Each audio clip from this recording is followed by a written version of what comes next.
pertanyaan pertama ke Bung Ansy dulu. Jadi betulkah Bu Mega tersinggung dengan ucapannya Budi Ari? Kami merasa difitnah karena dituduh tanpa bukti yang kuat, tanpa pendasaran yang akurat dan valid. Dan fitnah itu adalah tindakan keji, bukan tindakan yang terpuji. Karena itu yang kami butuhkan adalah sikap kesatria, be a gentleman, untuk bisa mengklarifikasi, menjelaskan secara terang benderang, menyertakan bukti apa yang mendasari pernyataan yang disampaikan oleh yang bersangkutan. Apalagi kita tahu bahwa beliau adalah seorang pejabat publik yang terikat dengan etika publik, dan kita tahu etika publik ini adalah serangkaian norma, seperangkat standar nilai yang merupakan rujukan harus dipatuhi dalam bersikap, bertindak, membuat kebijakan dan mempertanggungjawabkan itu.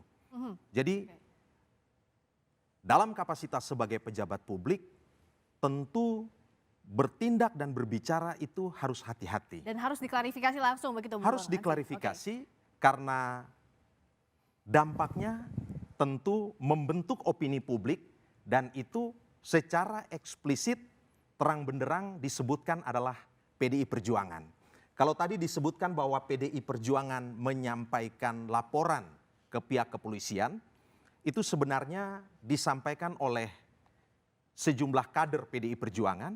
Karena yang disebutkan di sini adalah PDI Perjuangan dalam konteks sebuah institusi. Oke, jadi karena dianggap fitnah itu ini terhadap institusi ditujukan kepada institusi, berarti semua yang ada dalam institusi itu tentu merasa tersakiti ataupun juga merasa terusik.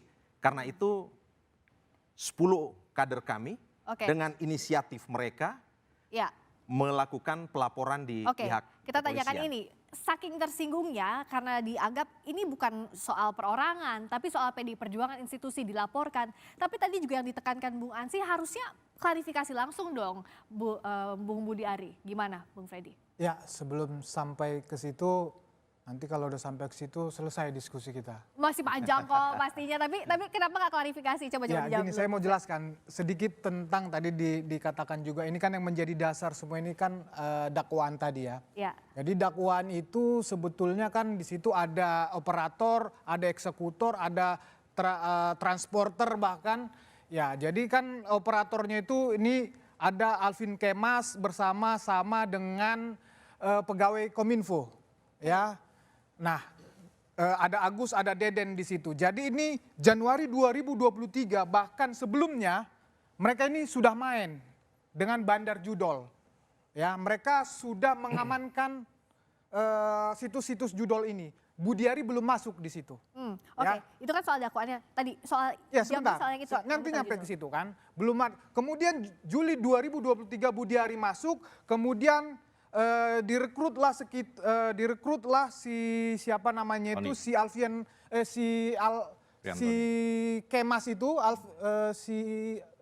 maaf namanya siapa Mas Bambang Kismanto. Si Kismanto melalui Zulkarnain. Zulkarnain ini betul sahabatnya atau temannya Budi Ari dari lama. Dari partai PDIP udah kenal ini. Direkrut itu kemudian sekitar Oktober November bekerjalah ini. Ya, dengan percepatan yang begitu luar biasa yang tadinya Kominfo hanya bisa memberantas 5.000 sampai 10.000, bekerjanya si Kismanto ini yang menjadi 50.000 sampai 100.000. Ini masif. Ya, nah, ini nanti kita akan ke sana justru kebalik. Sebentar. Soal itu dulu. Ya, sebentar akan sampai ke situ. Jadi karena kepanjangan nanti Bung Freddy. Saya tanya dulu soal mitra judi online itu ke siapa merujuknya? Ya, sebentar, saya klarifikasi sebentar. Iya, tapi jangan terlalu panjang ya. Oke. Iya. Jadi karena terganggu orang-orang yang udah bekerja ini duluan, maka dilobilah ini. Si Kismanto sama Zulkarnain ini. Mereka berhasil melobi, diajak. Ya, jadi Budi Ari justru di sini merasa ya dihianati oleh orang-orang ini. Partai Mitra Judol itu merujuk ke? Di situ nggak ada ngomong Partai Mitra Judol, Mbak. Tadi yang di kompas.com yang di kompas.com itu YouTube itu Ya kan begini saya sampaikan kan, Budiari ini adalah yang menurut kami beliau itu kan yang terdepan. Setahun lalu adalah yang terdepan untuk pejuang pemberantasan judol. Jujur kami melihat itu hanya provokasi untuk mari kita bangsa ini bersama-sama, ya mau partai mau apapun ikut di dalam pemberantasan judol ini. Dia tidak menyebutkan partai tertentu di situ. Ini dikait-kaitkan saja ini sama media ini. Oke, coba Bung Ansy. Ya. Yang dimaksudkan ini masuk nggak sih sama yang dilaporkan sama Bung Ansy? Saya ingin menegaskan bahwa ini bukan semata persoalan mungkin berbeda pilihan politik ya. Tetapi ini menyangkut kehormatan, nama baik dan marwah dari partai kami PDI Perjuangan. Harus perlu saya tegaskan di sini bahwa yang mengatakan bahwa yang bersangkutan itu terlibat kasus mafia akses situs judi online itu adalah jaksa penuntut umum. Dan itu muncul dalam dakwaan. Jadi sama sekali tidak ada kaitan dengan PDI Perjuangan di sini. Kami sangat kaget kenapa ini muncul dalam dakwaan jaksa penuntut umum, terus kok tiba-tiba seolah-olah PDI yang dikait-kaitkan dan diseret-seret begitu. Maka kami mengatakan ini fitnah. Ya, put all things on the table. Hari ini kita sudah masuk dalam era transparansi, era keterbukaan, ya sampaikan saja. Nah, pada saat rapat kerja, Pak Menteri Budi Ari dan Komisi 6 sebenarnya beberapa kader PDI Perjuangan itu juga telah menyampaikan seperti apa yang saya sampaikan malam hari ini dan memohon menyampaikan klarifikasi kepada beliau. Dan saat itu beliau tidak membantah bahwa itu bukan suara beliau. Beliau juga tidak berkomentar apa-apa terhadap hal itu. Tidak dijawab. Ya, tetapi 3-4 orang anggota Komisi 6 dari fraksi PDI Perjuangan telah menyampaikan keberatannya dan memohon klarifikasi, dan juga Ketua DPP kami Ibu Puan Maharani juga menyampaikan hal yang sama. Jadi PDI Perjuangan hanya ingin mendapatkan klarifikasi tentu dengan bukti. Nah klarifikasi itu kenapa nggak disampaikan langsung oleh Pak Budi Ari, tapi jawabnya nanti ya Bung Ferdi. Tapi nanti usai jeda di Dua Arah, kami segera kembali.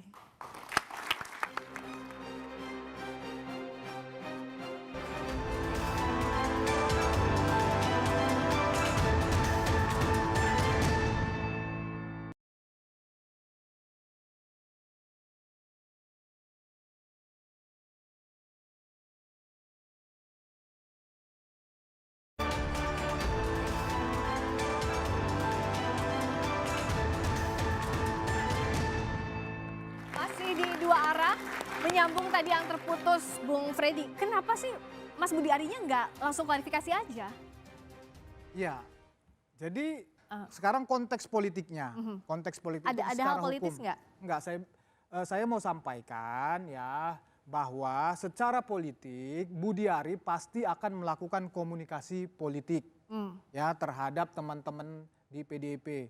Itu politisi-politisi PDIP itu juga teman-temannya beliau. Beliau juga tidak mau ya ke depannya di dalam menjadi pejabat publik, dalam menjalankan program-program Prabowo di pemerintahan ini tidak mau terganggu oleh kasus-kasus yang seperti ini. Dan beliau sudah melakukan beberapa komunikasi ke beberapa teman-teman di PDIP, tetapi sekali lagi komunikasi politik dan akan terus dilakukan. Seperti itu. Jadi belum tentu, dan jangan kita berharap misalnya dalam waktu dekat beliau akan melakukan komunikasi di hadapan publik. Tetapi komunikasi kepada teman-teman PDIP pasti dilakukan dan sudah dilakukan ke beberapa. Dan komunikasi itu akan diterima, Bu. Ya, Tadi kalau ada upaya komunikasi dari Pak Budi Ari? Siapapun yang difitnah dengan tanpa bukti pasti akan meminta klarifikasi disertai dengan bukti. Itu hal yang sangat sederhana. Baik. Jadi kembali lagi saya katakan, ya, yang kami harapkan adalah sikap kesatria, sikap gentleman dari yang bersangkutan untuk secara langsung memberikan klarifikasi dan penjelasan. Nah kalau menurut Mas Agung ada framing politik nggak sih di balik kasus ini tuh? Pasti. Jadi saya melihatnya babak pertama kasusnya hukum karena ada dakwaan. Babak kedua rekaman. Nah ini udah high konteks politik karena sudah menyebut merek ya. Apakah partai, apakah orang per orang. Dan ini memberikan semacam dentuman politik bagi pemerintahan Prabowo Gibran, suka atau tidak. Kalau disharmoni kabinet terjadi gara-gara persoalan ini kan nggak bagus di mata publik tentunya, karena ini persoalan publik bukan lagi persoalan private 1-2 orang. Nah, yang ketiga yang saya nantikan babak itu tadi ada dakwaan, yang pertama, yang kedua rekaman, yang ketiga ini bisa jadi peringatan atau hukuman. Bentuknya ke Pak Budiari misalkan dalam konteks misalkan peringatan saja dari istana. Mungkin langsung dari Pak Presiden, istana. Persis, sepertinya seringkali kan Mas Teddy tuh yang melakukan. Atau bisa juga hukuman, reshuffle, karena membuat gaduh. Tapi hal politik ini jadi ganjalan juga. Kalau Pak Bambang lihatnya kasus hukumnya bisa terus berlanjut atau ya memang domainnya lebih banyak ke politik sekarang? Iya, kalau yang terjadi saat ini dan dilihat oleh publik, ini mengkonfirmasi bahwa problem hukum itu bisa dipengaruhi oleh politik. Artinya penyidikan yang merupakan ranah hukum itu bisa dipengaruhi oleh hal-hal politik ini seperti itu, terkait dengan di awal misalnya kesaksian dari para terdakwa yang disampaikan oleh di persidangan itu oleh jaksa, itu adalah fakta-fakta yang ada, fakta-fakta hukum gitu loh, yang harus kita terima dan harusnya ada informasi itu didalami oleh penyidik kepolisian sebelum masuk ke sana. Saya tidak tahu apakah penyidik kepolisian sampai sekarang ini melakukan penyelidikan lebih lanjut terkait dengan apa yang disampaikan oleh para terdakwa atau tidak. Seharusnya penyelidikan itu harus berlanjut. Pak Budiari bisa saja dipanggil kembali untuk melakukan soal kemungkinan Pak Budiari dipanggil, kita akan dengarkan dulu pernyataan dari Kapus Penkum Kejaksaan Agung, Harli Siregar berikut ini. Konteks perkara ini, sekali lagi konteks perkara ini kan yang melakukan penyidikannya terhadap perkara judi online ini dilakukan oleh teman-teman di Polri. Posisi kami adalah sebagai penuntut umum, ya, sebagai jaksa penuntut umum. Jadi itu harus bisa dipisahkan. Ya. Artinya kan ini harusnya dipanggil, begitu? Harusnya dipanggil dan kejaksaan tidak bisa lepas tangan seperti itu saja. Kalaupun kepolisian tidak segera memanggil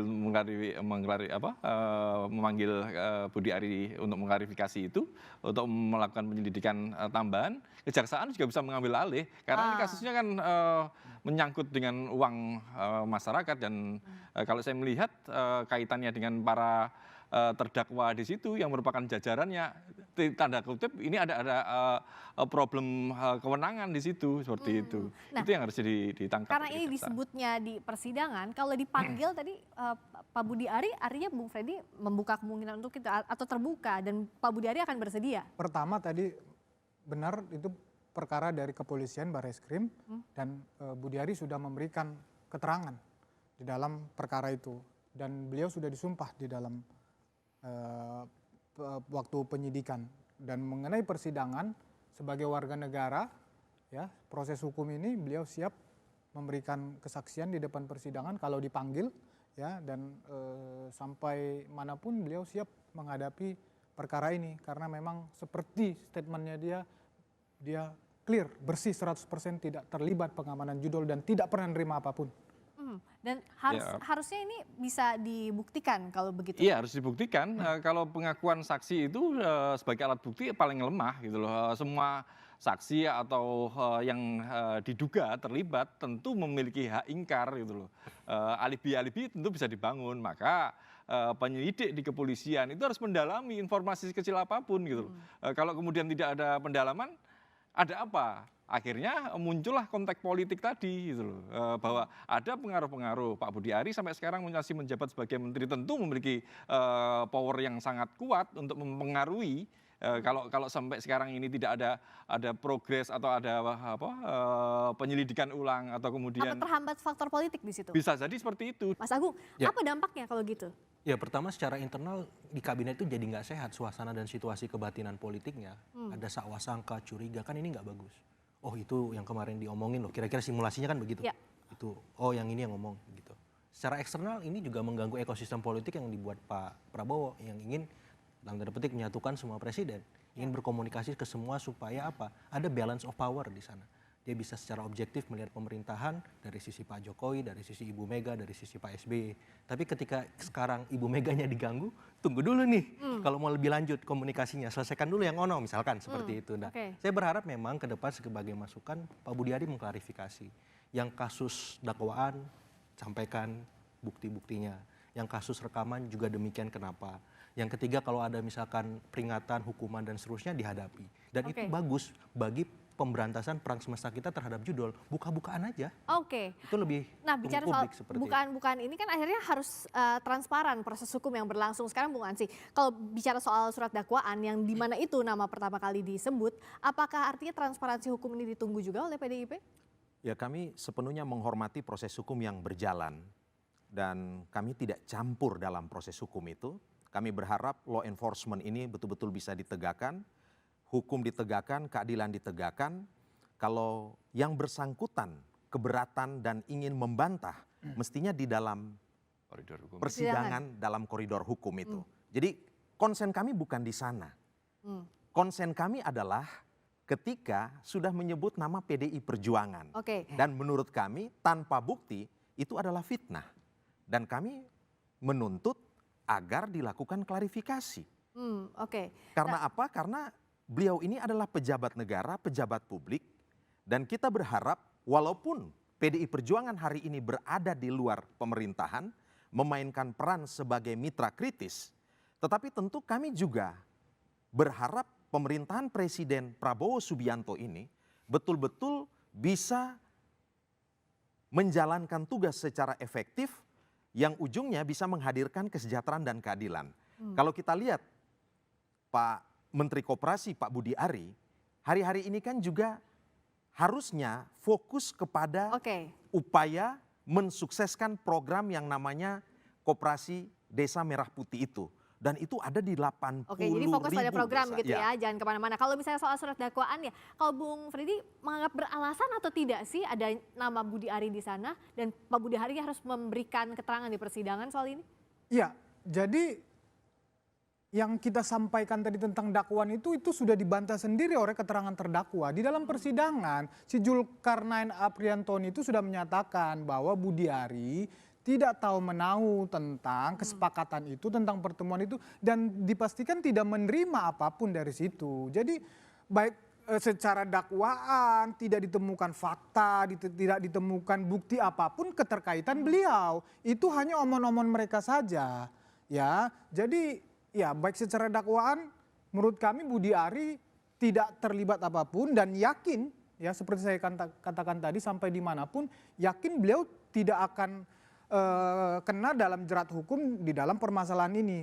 Tadi saya merespon Mas Bambang.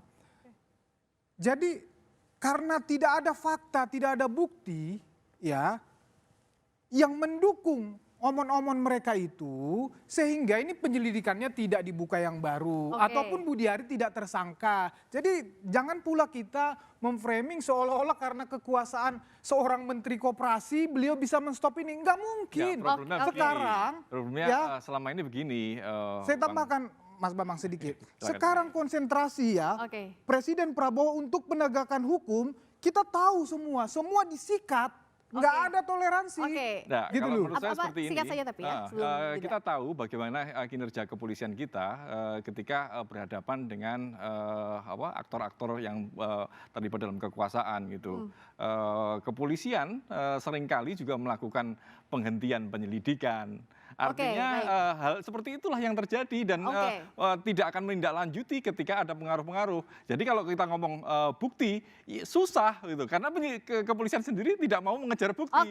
Itu tepuk tangan dulu ya kalau kita lihat tampaknya berkerut ya ekspresi masing-masing narasumber karena memang berat yang kita bahas. Tapi bicara soal apa dampaknya secara politik tadi Mas Agung udah bilang bahwa apa dampaknya juga kepada komunikasi politik antara Pak Prabowo dengan Bu Mega lalu juga ke situasi yang kondusif di dalam pemerintahan Prabowo Subianto kita akan bahas. Masih di dua arah.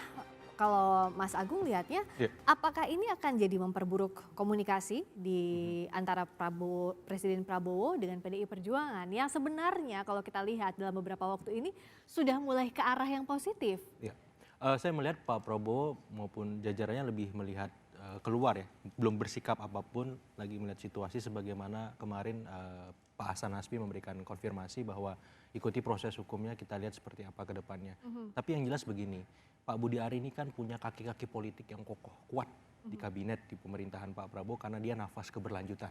Dari Pak Jokowi, Persis. Ketua Umum Projo. Persis. Jadi kalau beliau diganggu ini kan sama saja mengganggu Pak Jokowi dalam tanda petik. Dan Pak Prabowo nggak mau juga itu terjadi. Tapi di saat yang sama Pak Prabowo juga nggak mau Ibu Mega diganggu. Ya. Ya apalagi sampai kemudian menyebut ini Dan terlibat. disebut siapa gitu ya. Gitu. Nah Oke. jadi maksud saya ini masukan juga kepada semua menteri pejabat publik yang ada, berhati-hati komunikasi ketika berinteraksi dengan publik, dengan stakeholder manapun, supaya apa, keluhan Pak Prabowo yang kemarin dia sampaikan di jajaran 7 media itu tidak terulang lagi. Kan beliau menyampaikan ya gaduh terus, akhirnya nilai kita 6. Gimana caranya supaya bagus ya, menterinya harus sadar dong gitu, supaya apa, beliau ketika nanti di term kedua maju memang firm, memang bagus kerjanya. Tapi kalau begini terus kan bahaya.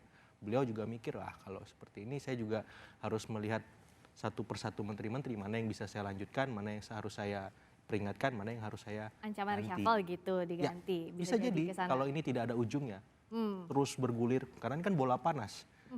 Menanti klarifikasi Pak Budi Ari bagaimana terkait soal dakwaan, rekaman, seperti itu. Di sisi PDIP juga kita tahu Ibu Mega bilang babak belur kan hari ini. Dan ketika ada persepsi soal judul masuk, ini kan tambah membuat citra partai nggak bagus. Jadi wajar teman-teman PDIP marah sekali.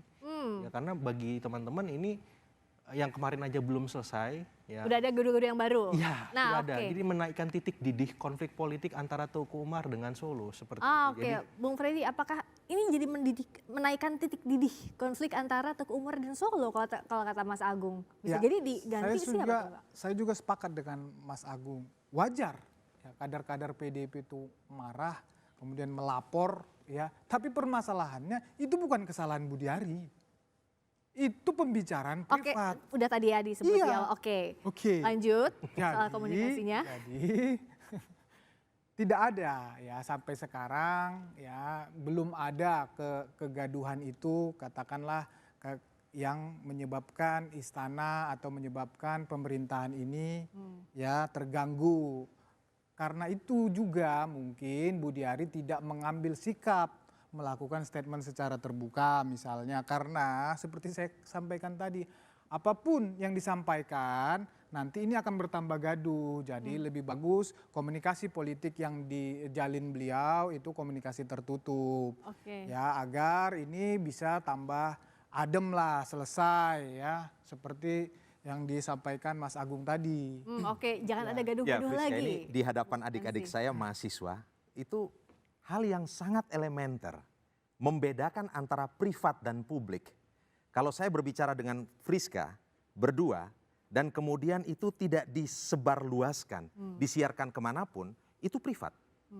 Tetapi ketika sudah disebarkan, diamplifikasi lewat berbagai macam kanal, dan kemudian ada dampaknya, bahkan dampaknya itu luas, itu sudah merupakan ranah publik. Ya, ini di hadapan adik-adik mahasiswa, rasionalitas itu harus betul-betul kita hormati dan kita apresiasi.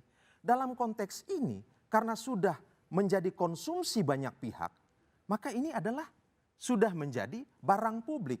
Coba tanya, Mas Agung Baskoro, publik apa privat? Pasti kalau berdasarkan penalaran sebagai seorang analis politik yang memiliki idealisme sebagai seorang cendekiawan, pasti beliau akan jawab bahwa Bung ini Ansy, persoalan ini bisa publik. jadi ganjalan nggak antara hubungannya Pak Presiden Prabowo dengan Ibu Mega? Ibu Mega dan Pak Presiden Prabowo punya sejarah hubungan yang baik panjang sekali. 2009 bahkan kedua tokoh ini pernah bersanding sebagai calon presiden dan wakil presiden. Ya, beberapa kali bertemu beberapa bulan lalu lewat diplomasi nasi goreng dan seterusnya. Bahkan Ibu Mega menegaskan bahwa kedekatannya itu tidak saja personal kepada Presiden Prabowo Subianto, tetapi juga kepada keluarga besar Presiden Prabowo. Jadi nggak terpengaruh dengan adanya. Dan artinya ya fokus kami PDI Perjuangan yang hari ini berada di luar kekuasaan itu adalah memainkan peran checks and balances, memberikan kritik-kritik konstruktif sehingga kemudian proses pembangunan, kinerja pemerintahan ini bisa berjalan dengan baik. Ya, kita tahu bahwa dalam sistem presidensial di Indonesia ini kan kita tidak mengenal oposisi biner, oposisi totally. Ya, yang kita tahu adalah ya kita walaupun berada di luar kekuasaan kita bisa memainkan peran sebagai mitra kritis. Mitra tetapi tetap bisa menunjukkan kritisisme kita lewat kritik-kritik dengan dasar penalaran yang konstruktif dan seterusnya. Nah, kami berharap kabinet pemerintahan Presiden Prabowo Subianto itu betul-betul menjadi kabinet yang profesional menjalankan hal itu. Kami berada di luar kekuasaan, tapi kami ingin memastikan juga bahwa pemerintah ini betul-betul bekerja baik, fokus pada kerjanya, supaya ujungnya itu bisa mensejahterakan masyarakat, mewujudkan keadilan bagi masyarakat. Tapi tidak berpengaruh secara pribadi antara Pak Presiden Prabowo dengan Bu Mega? Yang pasti begini, ya, pemerintah ini harus bisa mewujudkan 3 hal. Yang pertama bahwa Presiden Prabowo ini harus betul-betul menjadi leader yang memainkan peran sebagai konduktor yang mengorkestrasi kerja dari para pembantunya. Karena itu dituntut apa? Loyalitas tunggal kepada Presiden Prabowo Subianto. Tidak boleh A aksen. Kalau A ya A. Loyalitas ini akan melahirkan apa? Soliditas dalam kabinet ini. Antara menteri satu dengan menteri yang lain, antara menteri dan Menko, ini harus betul-betul mewujudkan kekompakan yang pejal. Nggak boleh gaduh-gaduh begitu ya dari, dasar dari loyalitas kepada Presiden Prabowo Subianto, karena hari ini ya, we have already, ya, kita sudah masuk dalam era baru, new era. Ya, dan presidennya adalah Prabowo Subianto. Jadi loyalitas itu harus totally kepada Pak Prabowo dan kemudian akan mendorong soliditas dan ujung kalau 2 hal ini tercapai, efektivitas kerja pemerintahan jadi harus efektif, nggak boleh ada gaduh-gaduh di kabinet. Nah, ngomong-ngomong karena ini kan loyalitasnya ke Pak Presiden Prabowo, jangan sampai ada gaduh di kabinet ini, Mas Bambang, apa yang harus dilakukan Pak Presiden Prabowo kepada Kapolri untuk memastikan bahwa ini ditindaklanjuti dan tidak membuat gaduh? Nah, ini pertanyaan yang sangat bagus sekali ini, karena upaya pemberantasan judul itu kan sudah sangat lama kan. Presiden Jokowi pernah membuat Satgas Judi Online yang dipimpin oleh Menko Polhukam, yang ada Kejaksaan, ada Kapolri, ada Menkominfo dan banyak satuan yang lain seperti itu.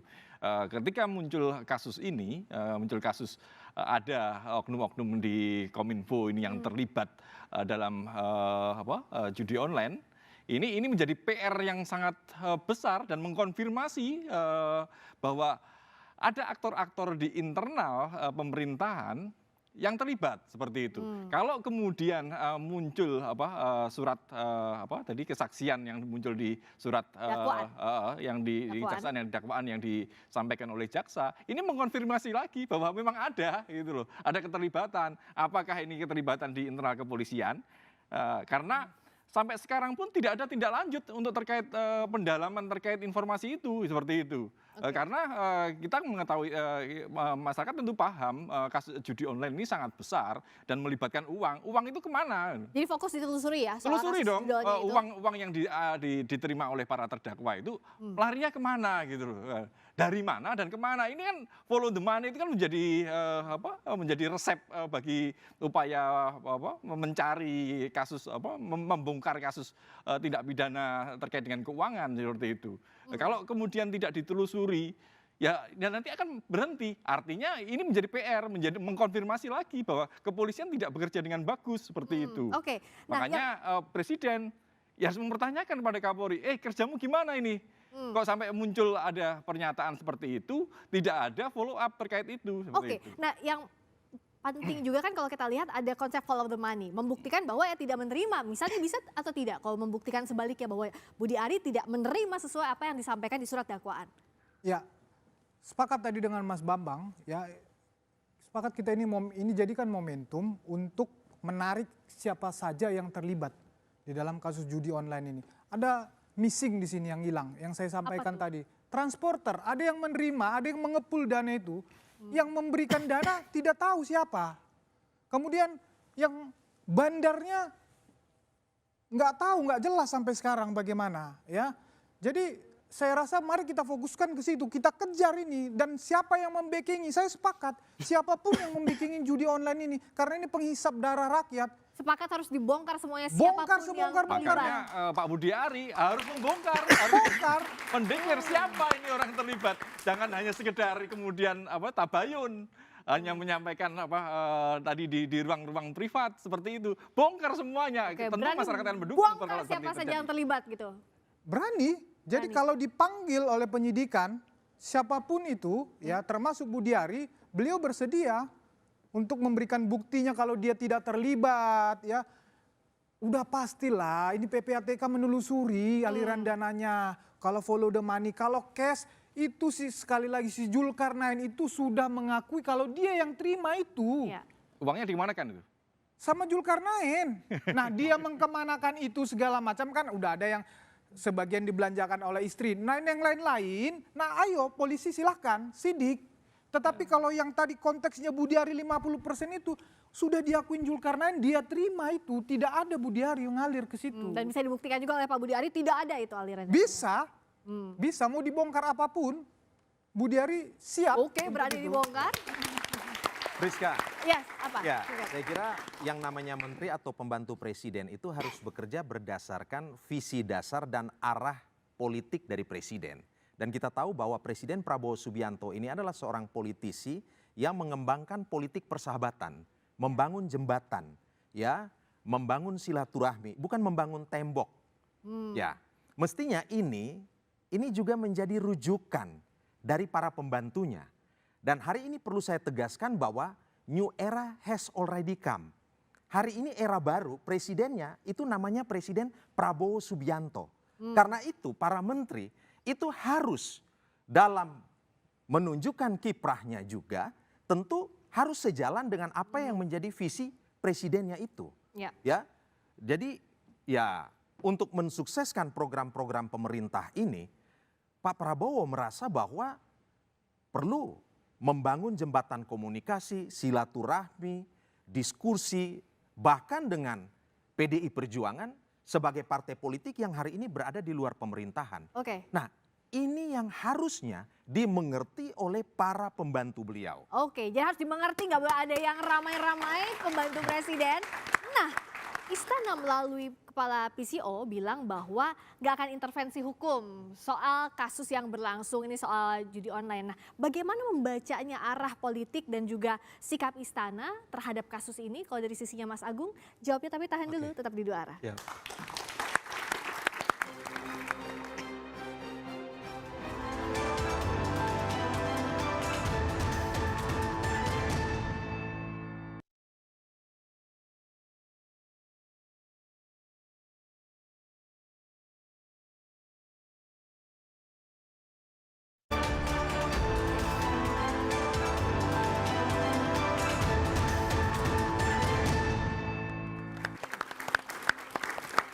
Masih di dua arah. Jadi kalau terakhir Istana melalui Kepala PCO bilang nggak akan intervensi. Ya. Arah angin politik dan hukumnya kemana sih sikapnya Pak Prabowo kalau menurut Mas Agung? Kalau saya melihat sementara ini menjaga jarak dengan situasi yang ada, tidak bertungkus lumus dengan masalah yang berkelindan antara poros Tukumar, Solo dan seterusnya. Kenapa? Karena memang residunya terlalu beresiko, bisa membuat pemerintahan tidak stabil, gaduh dan seterusnya. Dan dalam momen ini sebenarnya Cikeas menanti. Kenapa bisa gitu? Karena kalau terus-terusan kutub ini bertumbuk terus, saling berhadap-hadapan, nggak menarik secara politik. Terlalu banyak residu dan resikonya. Lebih enak yang adem, kalem, tapi santuy seperti itu. Mengambil jalan, momen jalan tengah, jalan ketiga seperti itu. Oke, menarik juga ini. Kalau dari Bung Freddy, kalau misalnya kemungkinan gaduh-gaduh terus, ada reshuffle, apakah sudah pernah dipanggil misalnya atau ditegur Istana soal ini? Sampai sekarang belum pernah. Lagi seperti saya sampaikan tadi, Budiari tidak pernah menyebabkan kegaduhan ini. Budiari tidak pernah menyuruh atau menyebarkan rekaman itu. Pun diklarifikasi tidak pernah? Tidak pernah. Jadi Budiari tidak ada dipanggil oleh Istana. Dan karena kasus ini, katakan karena kasus ini. Kalau misalnya hubungan Teguh Umar dan Solo jadinya gimana kalau dari PDIP? Ya, kalau tadi Mas Agung sempat bicara ada Cikeas, ada Teguh Umar, ada Solo, juga mungkin ada Gerindra, Pak Prabowo, dan seterusnya. Saya ingin menjawab dengan sebuah analogi singkat. Apa itu? Jadi ini ibarat hubungan bertetangga. Ibu Mega dengan PDI Perjuangan sebagai Ketua Umum, Pak Prabowo dengan Partai Gerindranya, dan juga Pak SBY dengan Partai Demokratnya. Hubungan bertetangga ini ya tentu kita inginkan baik-baik saja. Kalau terjadi dinamika atau katakanlah terjadi perbedaan sikap, ya tentu harus dikomunikasikan, kan begitu. Kalau terjadi konflik, mungkin paradigmanya adalah perlu rekonsiliasi atau islah. Tetapi kalau bicara dalam konteks Pak Joko Widodo itu sebelum ini adalah kader PDI Perjuangan. Beliau adalah anak dalam rumah dalam tanda petik yang lahir, tumbuh dan dibesarkan di PDI Perjuangan. Karena itu paradigma hubungan PDI Perjuangan Ibu Mega dan Pak Joko Widodo tidak bisa dalam konteks islah atau rekonsiliasi. Tapi yang berlaku adalah anggaran dasar dan anggaran rumah tangga. Kalau beliau perform, pantas mendapatkan reward. Tetapi kalau tidak sebagai kader dalam konteks PDI Perjuangan sebagai sebuah institusi, tentu perlu mendapatkan punishment.